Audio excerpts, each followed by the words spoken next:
Efesios capítulo 1, vamos a leer del verso 3 al versículo 11.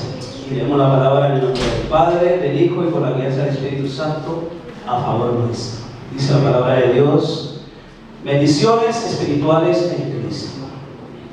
Bendito sea el Dios y Padre de nuestro Señor Jesucristo, que nos bendijo con toda bendición espiritual en los lugares celestiales en Cristo, según nos escogió en Él antes de la fundación del mundo, para que fuésemos santos y sin mancha delante de Él, en amor, habiéndonos predestinado para ser adoptados hijos suyos por medio de Jesucristo, según el puro afecto de su voluntad, para alabanza de la gloria de su gracia, por la cual nos hizo aceptos en el amor, en quien tenemos redención por su sangre, el perdón de pecados, según la riqueza de su gracia, que hizo sobreabundar para con nosotros en toda sabiduría e inteligencia, dándonos a conocer el misterio de su voluntad, según su beneplácito, el cual se había propuesto en sí mismo, de reunir todas las cosas en Cristo en la dispensación del cumplimiento de los tiempos, así las que están en los cielos como las que están en la tierra. En Él asimismo tuvimos herencia, habiendo sido predestinados conforme al propósito del que hace todas las cosas según el designio de su voluntad. Bien, vayamos más adelante en el capítulo 2, verso 10. Dice el verso 10 del capítulo 2: porque somos hechura suya, creados en Cristo Jesús, para buenas obras, las cuales Dios preparó de antemano para que anduviésemos en ella. Ahora vamos a Jonás 1, verso 17. Dice la palabra de Dios: pero Jehová tenía preparado un gran pez que tragase a Jonás, y estuvo Jonás en el vientre del pez 3 días y 3 noches. Amén y amén. Dígale que está a su lado: ¿casualidad o propósito? Casualidad o propósito. Otra vez, ¿casualidad o propósito? Casualidad o propósito. Vemos cómo aquí a la luz de la palabra en los textos que hemos citado, Dios dice que todo lo ha preparado de antemano. Dios todo lo ha preparado de antemano. O sea que nada escapa a la mano de Dios, al designio de Dios. Y encontramos que casualidad es la combinación de hechos y circunstancias que son impredecibles y muchas veces inevitables. Propósito dice que es el resultado de la realización de los hechos y circunstancias para obtener algo deseado. Y el Señor pone en mi corazón este tema porque nuestro diario vivir, nuestra lucha diaria, todo nuestro transcurrir diario, nos vemos mezclados, inmiscuidos en cosas que normalmente decimos que son casualidades. Entonces, por eso el título de la predicación: casualidad o propósito. Para el mundo secular, para aquellos que a lo mejor no conocen de Dios, o aún para los que conocen de Dios, muchas cosas que suceden, podemos decir: no, qué casualidad, sabiendo que dentro de la palabra ya muestra que todo está preparado. Entonces, realmente dentro de todo lo que sucede hay un propósito de parte de Dios. Así que dígale que está a su lado: todo lo que sucede tiene un propósito de parte de Dios. Todo lo que sucede tiene un propósito de parte de Dios. Amén. Amén. Amén. Gloria a Dios. Y a través de la palabra de Dios vemos cómo grandes personajes que están aquí registrados se vieron inmiscuidos en aquellas circunstancias que muchas veces podemos decir, leyéndolo así a primera vista, que fueron a lo mejor casualidades, ¿no? Y en el capítulo 40 de Génesis conocemos la historia de José. Yo creo que muchos la hemos leído, los que han tenido la oportunidad, que lo ha hecho, pues es momento de hacerlo. Como José, en ese trato que tiene de parte de Dios, estando en la cárcel, se encuentra con el copero del rey. Y a lo mejor así pensamos que habrá, ese encuentro es casual, ¿no? Y es algo que sucedió a lo mejor al azar, pero mirando y leyendo un poco la historia vemos que más adelante ese copero hace que José se presente ante Faraón. Y hubo un encuentro de José con el copero. Y ya digo que a lo mejor tú y yo no hemos tenido encuentros con personas o hemos encontrado situaciones en las cuales podemos decir que son casualidades, ¿no? Y en el transcurrir del tiempo hemos visto que esos encuentros realmente traían una finalidad. Y vemos que en la historia el copero hace que José pueda llegar hasta Faraón, y todos sabemos que José fue el segundo después de Faraón. O sea que en ese encuentro había un propósito, ¿no? Amén. Hasta ahí vamos claro, ¿no? Luego también encontramos con Daniel. Vamos al libro de Daniel, capítulo 1. Lo lea, alguien que lo lea, por favor. 1, versículo 9. Y puso Dios a Daniel en gracia y en buena voluntad con el jefe de los eunucos. Y puso Jehová gracia en Daniel a los ojos del eunuco, ¿no? Creo que todos también conocemos la historia de Daniel y todo lo que aconteció en este libro. Pues también muestra que hubo un encuentro de Daniel con eunuco. Dice que hubo gracia de parte de Dios. Hubo gracia de parte de Dios. Ahora vamos al libro de Hechos, capítulo 8, verso 26. Dice: un ángel del Señor habló a Felipe diciendo: levántate y ve hacia el sur por el camino que desciende de Jerusalén a Gaza, el cual es desierto. Entonces él se levantó, y sucedió que un etíope, eunuco funcionario de Candace, reina de los etíopes, el cual estaba sobre todos los tesoros que había venido a Jerusalén para adorar, volvía sentado en su carro leyendo el profeta Isaías. Y el Espíritu dijo a Felipe: acércate y júntate a este carro. Hay aquí otro encuentro. Obviamente aquí el ángel le dice a Felipe que vaya al encuentro del eunuco, ¿no? del etíope.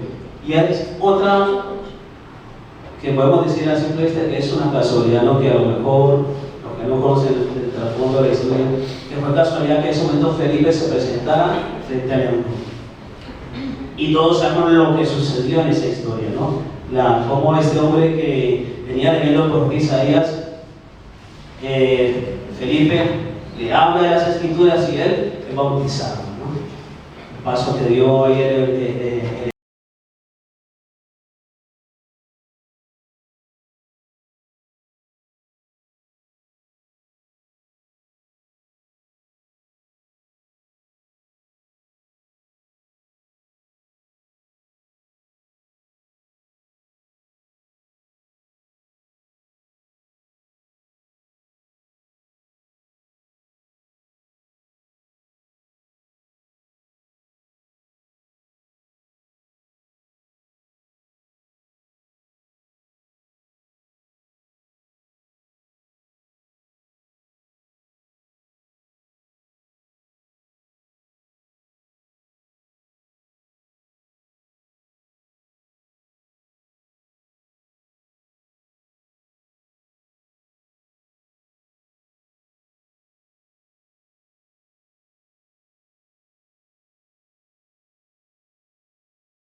congregación, tantas cosas que nosotros nos vemos inmiscuidos.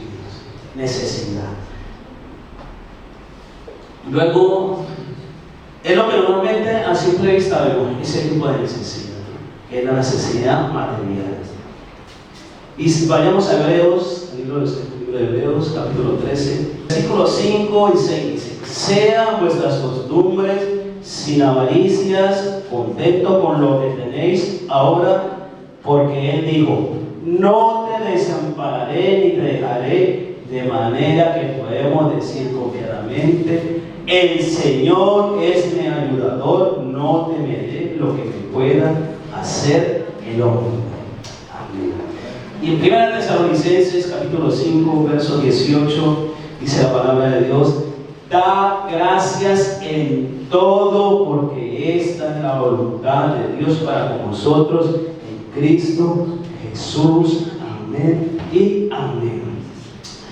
Hebreo me dice que estemos contentos con lo que tenéis ahora, ¿no? Y luego en 1 Tesalonicenses dice que demos gracias en todo.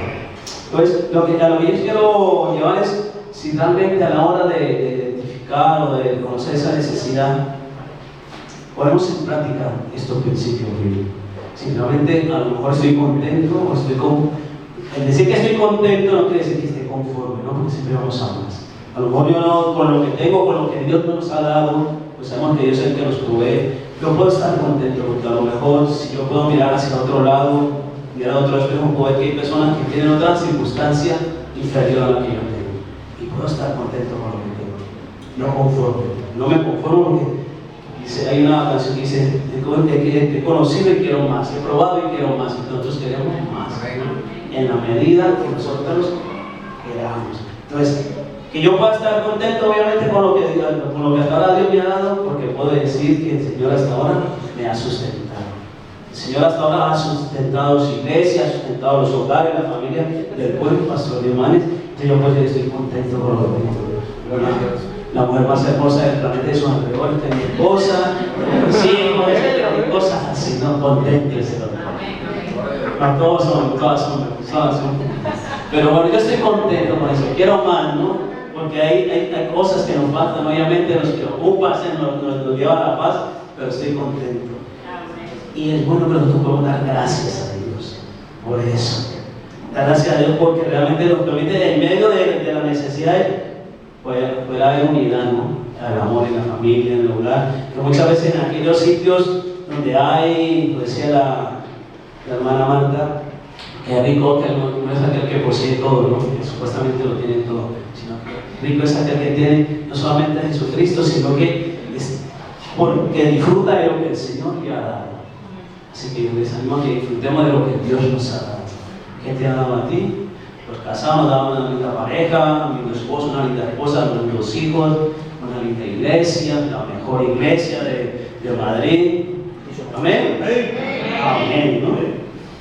Entonces lo primero que identificamos nosotros son necesidades materiales. Ahí quisiera que me acompañaran a Filipenses capítulo 13 y 14.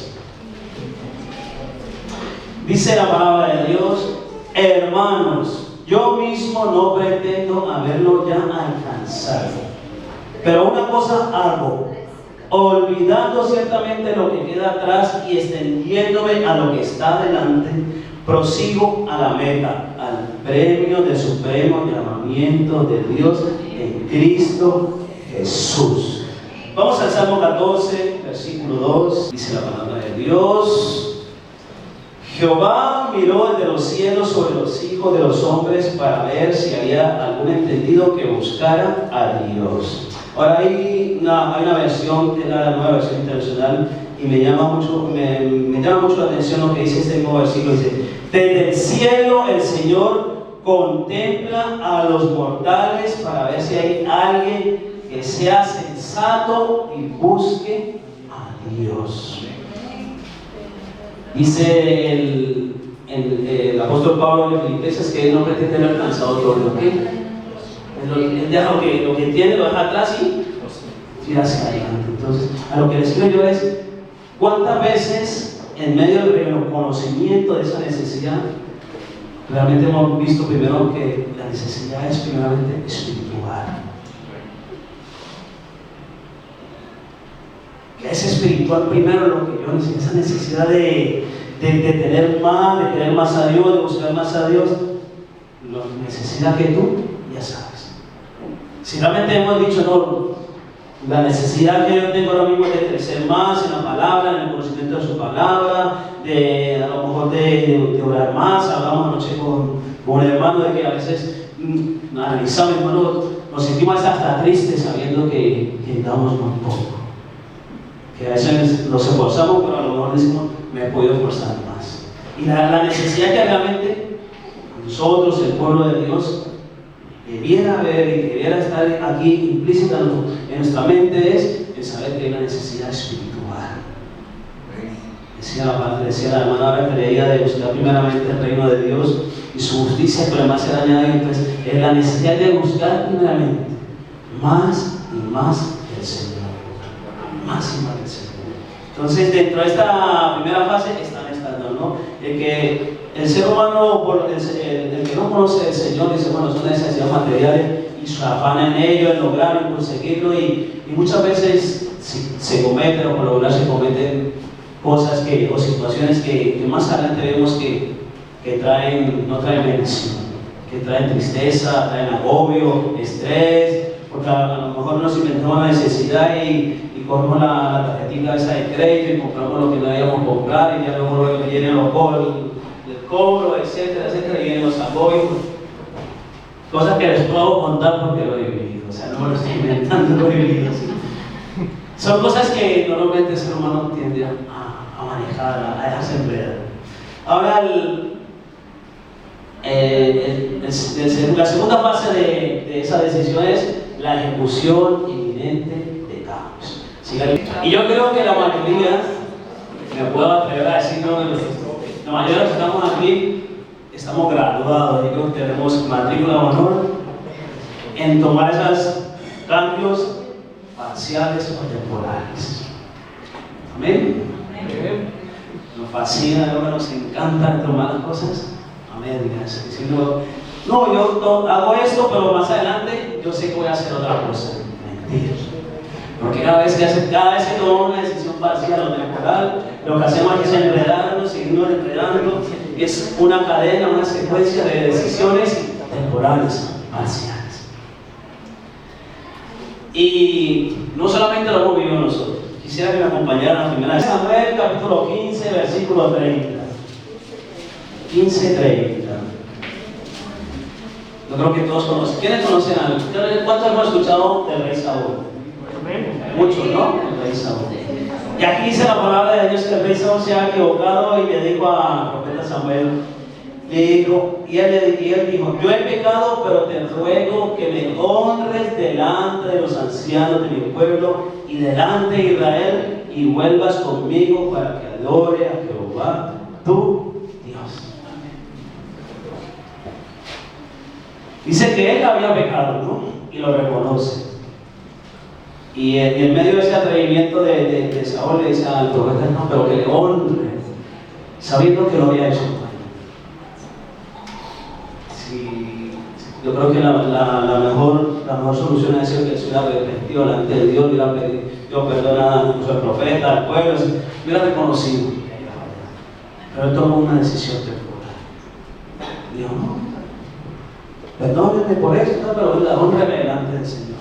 Y como dentro de la misma congregación podemos ver que hay hermanos, vemos personas que nos congregamos y cometemos errores y pretendemos que el pastor, que el que esté en autoridad nos pase por alto estas cosas. Hemos tomado una decisión temporal o parcial. Digo, no, adelante más a él. No, pastor, pásame por alto esta que yo le prometo, le aseguro que yo voy a cambiar, etc. ¿Cuántas cosas, cuántos argumentos? Porque sabemos que los llevamos, creo que de memoria en un pendrive, yo que sé, que las tenemos listas para soltar. Estamos casi siempre por lo regular listos a poner unas cosas. Y tomamos decisiones temporales. Amén. Y me dice la palabra de Dios que cuando hay decisiones parciales, temporales, porque manejamos dos tipos de voluntades. Ahora sí quiero que vayamos a Primera de Reyes, capítulo 18, verso 21, dice la palabra de Dios: y acercándose Elías a todo el pueblo dijo: ¿hasta cuándo claudicaréis vosotros entre dos pensamientos? Si Jehová es Dios, seguidle, y si Baal, id en pos de él. Y el pueblo no respondió palabra. Así que cuando nosotros nos damos la libertad, la licencia de tomar ese tipo de determinaciones, de ejecutar cambios parciales, porque realmente estamos manejando dos voluntades, dos pensamientos, el tuyo y a lo mejor el de Dios. Desafortunadamente puede más tu pensamiento que el de Dios. Dice la palabra de Dios: nosotros vivimos por fe y no por vista. A nosotros nos encanta lo que se ve, no lo que es así. El Señor me decíamos esta mañana en el estudio que las promesas de Dios y de Él son sí y son amén. Y Él nos ha dado respuesta, nos da salida a todo, pero nosotros queremos las cosas así. Ya. Y en Santiago, capítulo 1, verso 8, me dice: el hombre de doble ánimo es inconstante en todos sus caminos. Es inconstante en todos sus caminos. Yo creo que esto es algo que a lo mejor lo vivimos, lo experimentamos, cuando dejamos que cualquier adversidad, cualquier situación difícil tire nuestro ánimo al suelo, lo pisotee, etcétera, etcétera. Y estamos dando tumbos de un lado para otro. A lo mejor dejo de congregarme, a lo mejor no es. Cada quien ha vivido su propia historia y cada quien se conoce. Pero cuando nosotros tenemos ese tipo de doble ánimo, somos inconstantes, no perseveramos, no seguimos, no perseguimos, sino que solemos darnos licencias, vacaciones, bueno, no quiero entrar más ahí, pero es inconstante, y eso se ve reflejado en nuestra vida espiritual. Amén. Y no solamente la espiritual, sino la material, nuestra vida secular. Porque el hecho de que nosotros nos vamos apagando de las cosas de Dios, muchas veces permitimos, dejamos que el enemigo trabaje con más fuerza en nosotros y haya una discusión en casa, que bueno, lo que ya cada uno de los que estamos aquí lo hemos experimentado y lo hemos vivido. Las situaciones se hacen caóticas, cosas pequeñas se hacen gigantes, y todo este tipo de circunstancias que yo creo que lo hemos vivido y aún yo creo que estamos experimentando. Y hay doble ánimo, hay doble pensamiento aún dentro del pueblo de Dios. Y aquí en este texto dice cómo el profeta Elías se para y le dice al pueblo: desafía.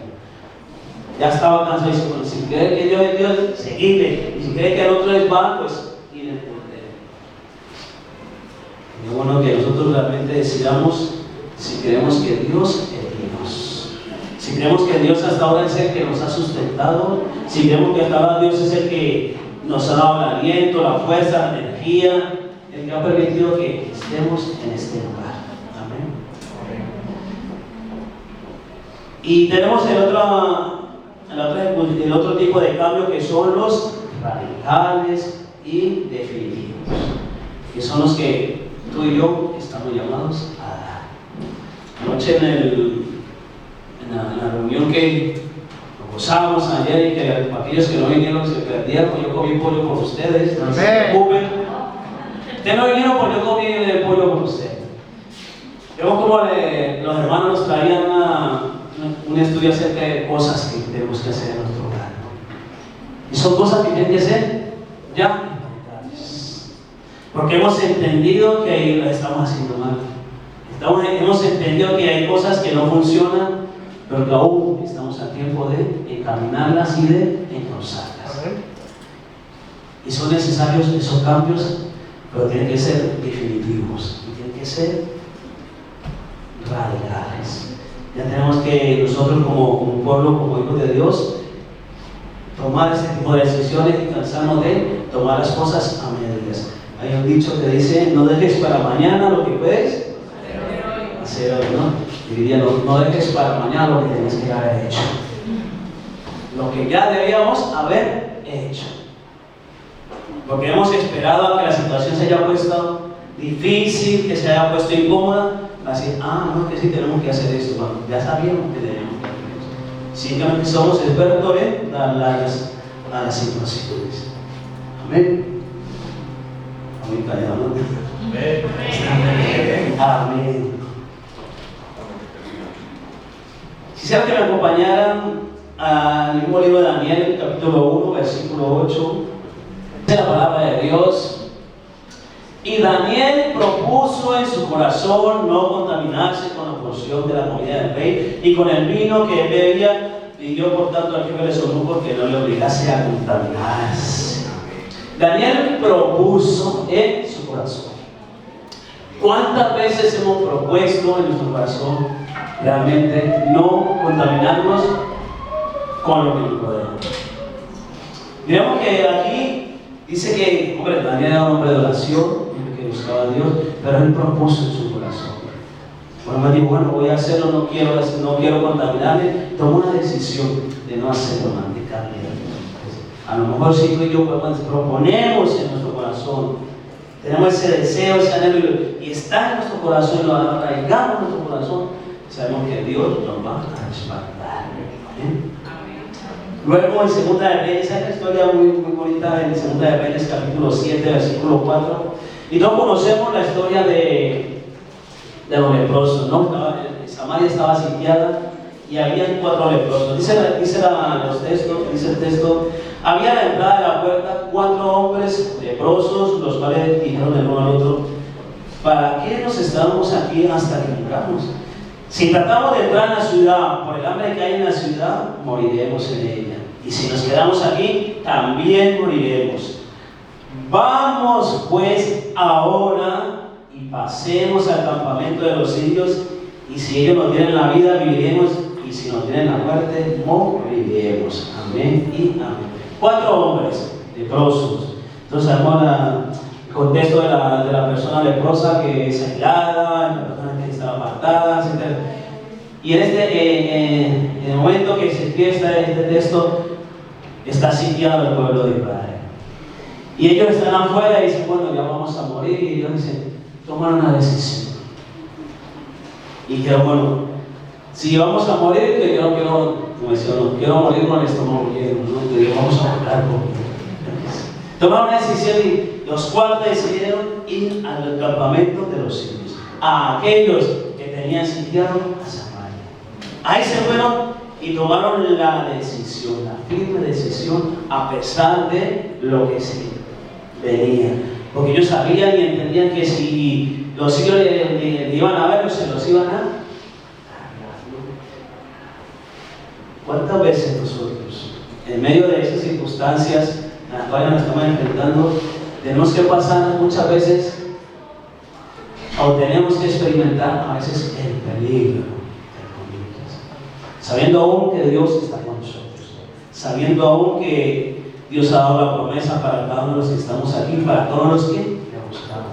Y ellos tomaron la decisión, y todos sabemos el fin de la historia, que ellos llegan, Dios obra un milagro, y al final ellos pudieron comer, y además de comer, pudieron ir a dar una nueva al pueblo, de que ya se habían reconocido. Ellos tomaron la decisión firme de pasar un campamento, y fueron bendecidos, y Dios se manifestó y se glorificó en la vida de ellos y a través de ellos. Porque recuerda, hermano, que Dios se glorifica en tu vida, pero también se glorifica a través de tu vida. Dios bendice tu vida, pero a través de tu vida los demás somos bendecidos. Que somos bendecidos, pero también a través de nosotros las personas son bendecidas. Amén. Bien. La tercera fase es la dedicación constante y consciente para implementar dicha decisión. Dedicación constante y consciente para implementar dicha decisión. Bueno, no basta con que de aquí del púlpito a los estudios se nos diga, se nos anime, hermanos, se tiene que hacer esto, hermanos, tiene que hacer lo otro, y porque todo en la teoría es muy bueno, es maravillosa y hay libros y tenemos la palabra de Dios, muchas cosas que nosotros vamos a leer que nos pueden ayudar a dar paso, ¿no? Pero si en nosotros no está el dar ese paso, y no solamente el darlo, sino el dedicarnos, el ser constantes y ser conscientes de lo que estamos haciendo. El ser constante y consciente me demanda a mí una perseverancia, una constancia, como dice la misma palabra aquí. Hay que ser constante, todo momento, siempre que pueda. Si no puedo, bueno, pero siempre quiero estar, siempre quiero estar, siempre quiero hacerlo, siempre quiero implementar lo que Dios me está dando en la medida que yo le busque. ¿Para qué? Para enfrentar, para salir de dicha situación. Vayamos al Salmo 121, la palabra de Dios. Alzaré mis ojos a los montes. ¿De dónde vendrá mi socorro? Mi socorro viene de Jehová, que hizo los cielos y la tierra. No dará tu pie al resbaladero, ni se dormirá el que te guarda. He aquí que no se adormecerá, ni dormirá el que guarda a Israel. ¿Quién es Israel? ¿Quién es Israel? Los hijos de Dios. Tú y yo somos parte de Israel, el Israel adoptado. Jehová es tu guardador. Jehová es tu sombra a tu mano derecha. El sol no te fatigará de día, ni la luna de noche. Jehová te guardará de todo mal, Él guardará tu alma. Jehová guardará tu salida y tu entrada desde ahora y hasta mañana, ¿cierto? De ahora y para siempre. Desde ahora y para siempre. Dice que el Señor, el socorro viene de Jehová. Por claro, dentro de esas decisiones que nosotros tenemos que tomar, dentro de esos cambios que nos vemos abocados a hacer, la primera pregunta es: ¿quién me va a socorrer? Porque si a lo mejor el empleo que tengo está robando mi comunión con el Señor, si a lo mejor el empleo que tengo me está ayudando de Dios, o a lo mejor el empleo que tengo está haciendo que mi relación en mi familia no sea la adecuada, no sea la correcta, y pueda decir: el cambio que tengo que hacer es que tengo que cambiar de trabajo. Pero ¿cómo va a decir eso si estamos en crisis? No. Tú y yo estamos en Cristo. ¿Amén? Tú y yo estamos en Cristo, ¿no? Y la situación está difícil, pero si yo busco a Dios sabiendo que el socorro viene de Él, el Señor abrirá las puertas para que tenga un empleo para el cual yo me pueda congregar, para el cual yo pueda tener tiempo con mi esposa, con mis hijos, y un tiempo en el cual yo pueda ir aún con ellos. Mi socorro viene de Jehová. ¿De quién? De Jehová. No del vecino, no del amigo, no, de Jehová. Amén. Aleluya. Y esto es algo que lo he podido experimentar y por eso tengo la autoridad para hablar de ello. Tenía un empleo que mi esposa todavía tengo más tiempo para ella. Tenía un empleo que salía muy tarde y me llevaba una hora de camino en el coche y llegaba hecho polvo, cansado. Entonces, obviamente, cuando llegas a casa, lo primero que quieres hacer es abrazar a todo el mundo y decirle que sí. No, quieres descansar. Quieres descansar. Y aún en estos tiempos dice que no hay empleo, que lo que sea, me cuesta para ir atrás y cambiar de empleo. Decir al antiguo empleador: mira, me he surgido algo y no puedo seguir contigo. Y ahora trabajaba 75 kilómetros, 150 diarios, ahora estoy trabajando aquí en el Mercadona. Estoy trabajando en el local del Mercadona, así que ya voy a las 2 de la tarde a darle comida a mis hijos, a prepararle. Y llego a las 6 y pico para darle un beso a mi esposa porque ella quiere que le dé. Amén. Mi socorro viene de Jehová. Que el Señor respalda, hermano, el Señor respalda. Y es algo que el Señor pone en el corazón nuestro de ver cómo viendo la fidelidad del Señor, como en medio de todas las situaciones el Señor ha estado ahí. Y vemos cómo aún el Señor ha permitido que nosotros perseveremos. Cómo aún podemos disponernos para seguir trabajando en la obra de Dios. Porque recordemos que nosotros estamos para ser bendecidos, pero que las personas sean bendecidas a través nuestra. ¿Cuánto lo creen? Amén. Así que tenemos que ser perseverantes. Podemos decir, sí, hermanos, pero ahora muy bonito, a lo mejor porque usted trabaja en un área que es muy fácil, pues no.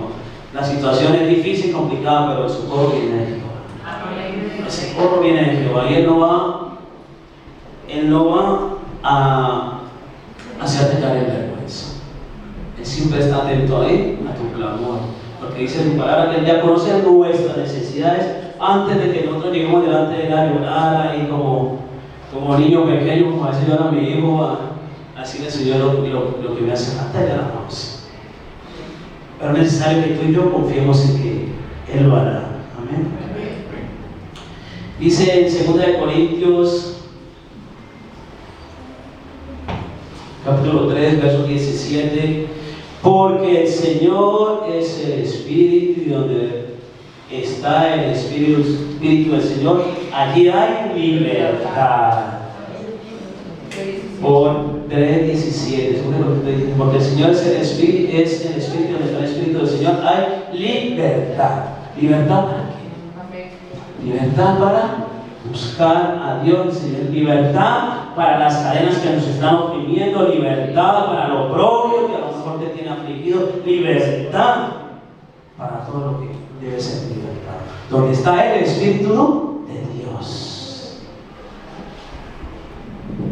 ¿Y cómo encontramos el Espíritu de Dios? Eso ya es tu trabajo y es el mío. Buscar el Espíritu Santo de Dios. Porque sí, os digo que nos pueden preguntar, sí, la situación es esta, pero hay cosas que tenemos que decidir y definir, porque ya decíamos al principio, lo primero que vamos a explicar es la necesidad espiritual. Los materiales, suplir, todo eso, les leía a la hermana también, Dios suplirá todo lo que os falte conforme a las riquezas y gloria. Dios va a suplir toda tu necesidad. Amén. Pero la que nosotros tenemos que reconocer primero es la necesidad espiritual. Y cuando en la medida que podamos tener esa comunión, esa unidad con el Espíritu, sabemos que tenemos libertad para todo eso. No hay tristeza, no hay agobio, no hay nada de eso que pueda detener el que tú sigas luchando y sigas perseverando. Porque aún dentro de la misma, en un pueblo de eso encontramos oposición, decir algo, la familia, pero si está el Espíritu de Dios con nosotros, nos levantará. Dice la palabra de Dios, 7 veces caerá justo, 7 veces le levantará. Es que tú y yo nos podemos levantar, ¿no? ¿Cuántas veces? 7 veces, o más, o más, lo levantaremos. Y en Isaías 41, del 8 al 10 dice, pero tú, Israel, siervo mío eres tú, Jacob, a quien yo escogí, descendencia de Abraham mi amigo, porque te tomé de los confines de la tierra y de tierras lejanas te llamé y te dije, mi siervo eres tú, te escogí y no te deseché. No temas, porque yo estoy contigo. No desmayes, porque yo soy tu Dios que te esfuerzo. Siempre te ayudaré, siempre te sustentaré con la diestra de mi justicia. Siempre te sustentaré. Tú y yo hemos sido escogidos una y otra vez, porque a lo mejor nos volvemos cansinos con este tipo de cosas, pero sabemos que Dios nos ha escogido. Dios nos ha escogido, te escogió a ti y a mí. Dice que Él nos sustentará, Él nos da la fuerza, nos da las energías necesarias para que nosotros implementemos, nos dediquemos y seamos constantes en esos caminos. Que no dejemos a la mitad. Porque yo recuerdo que por lo menos casi a final de año solemos hacer una cantidad hacemos muchas veces una lista de cosas que quisiéramos hacer, de que quisiéramos lograr en el transcurso del año y ya vamos en el mes séptimo y yo creo que la mayoría de ellas no sé cuántas ya hemos logrado, no sé. Somos expertos en dar pausa a las situaciones, ¿no? En tomar las decisiones, en tomar los cambios temporales, hacer cosas que a lo mejor no más adelante. Después, no, pasó, ¿por qué no va a la iglesia? No, luego es que ahora no puedo, es que el horario, esto, lo otro. de la novela, yo no sé qué cosas así. Que ustedes saben. Cosas así. Y siempre hay un argumento, siempre hay algo. Dice en el Evangelio de Juan, de San Juan capítulo 16, verso 13, pero cuando venga el Espíritu de verdad, Él os guiará a toda la verdad, porque no hablará por su propia cuenta, sino que hablará todo lo que oyere y os hará saber las cosas que habrán de venir. ¿Quién me va a ayudar a decidir? ¿Quién me va a guiar? Porque solemos, por lo regular, depender, ¿no? Y muchas veces no de Dios, sino de otras personas.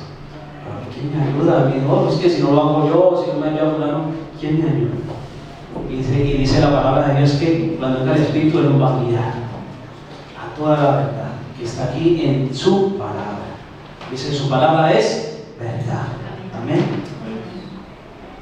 Y si Él nos hará saber las cosas que habrán de venir, lo que ha de acontecer en tu vida, ya lo vas a saber. De antemano, de primera mano lo vas a saber lo que ha de venir. ¿Cuándo? Cuando el Espíritu de Dios y tú y yo nos unamos, estemos en esa comunión. Por eso el Señor pone esto en mi corazón, porque yo sé que en medio de los tiempos, en medio de las circunstancias, sabemos que nos movemos en todo esto, ¿no? Y que tenemos día a día nos movemos a través de las decisiones. Y dice el estudioso que el cerebro se demora 300 segundos en tomar una decisión. O sea, el cerebro siempre está trabajando. Nos movemos siempre por decisiones.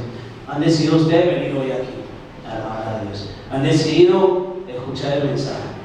Y ahora depende de ti y de mí lo que vas a hacer después de que salgamos de este lugar. Y a lo que yo quisiera llevarles, si realmente en medio de esa necesidad, en medio de la situación que nos hemos visto abocados, realmente hemos contemplado que la decisión que vayamos a tomar está incluida primero nuestra parte espiritual. Si realmente el querer satisfacer esa necesidad que demanda mi vida, que demanda mi hogar, que demanda la circunstancia, está como primero a medida la parte espiritual. No sé si lo has hecho, si lo harás. Son cosas que son buenas que nosotros las pensemos. Luego, la primera que es la parte espiritual, luego cuál esa decisión que yo tome, de qué manera va a afectar mi vida personal, el área personal. Y sabiendo que yo he decidido que yo quiero más del Señor, que yo anhelo más de Dios, si realmente la decisión que voy a hacer en mi parte, en mi vida personal, va a ser para mejor. Si voy a ser el super esposo, el que lleva los detalles, o el super padre, el super hermano, etc. Ese tipo de adjetivos que le podamos poner, si realmente eso va a ser de bendición en mi parte personal. Y por ende eso va a afectar el ámbito familiar. Porque hablaba también los hermanos anoche de que las decisiones se toman no solamente para el bienestar propio, ¿no? Sino para bienestar común. Y si la decisión que quieres tomar o deseas tomar o debes tomar, realmente va a ser de bendición para tu familia. Si va a ser de bendición, obviamente, para tu entorno. Y a los que nos congregamos en la bendita, en la santa iglesia del Señor, del buen pastor Jiménez, si la decisión que yo tome es de bendición para la congregación. 4 cosas: mi área espiritual, mi área personal, el área familiar, pero también el entorno, la parte que Dios me da, la parte en la cual yo voy a afectar, la parte en la cual, por lo que Dios ha hecho, por lo que Dios va a obrar en mi vida, va a afectar, va a transformar todo lo que está a mi alrededor para bien. Para bien. Gloria a Dios. Así que os digo con eso. Y que vamos a decir, como dijo el salmista, en el Salmo 138, versículo 8, dice: Dios cumplirá su propósito en mí. ¿Cuántos pueden decir que Dios cumplirá su propósito en mí? Amén.